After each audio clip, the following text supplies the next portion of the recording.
I want to talk to you a little bit about something that's kind of overlooked, but fishing line. So here we actually have X9 braid. This is my favorite braid for a casting setup. It's actually a 9-carrier braid. I really like this line, the way it sets up on my casting reel for distance casting. So to me, this makes all the difference in the world when I want to have the right cast at the right time. What I like to do is pair it up with Trilene 100% fluorocarbon. I do this because I don't want to run my crankbaits on straight braid. Number one, I like to have the abrasion resistance. Then I also get that invisibility factor. So the fish aren't seeing the line on my bait. They're seeing a distance where I connect the line. So that's what I do when I fish the casting setup.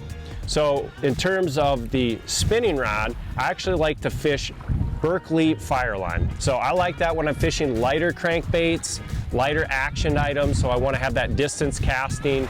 It has less wind knocks. It's a phenomenal line. I also will pair that up with the Trilene 100% fluorocarbon. I'll go from 8-pound to 15-pound, depending on what species I'm targeting. Thanks for watching. Hit the subscribe button and click on the bell to stay up to date with the latest tips and techniques to help you get the next bite.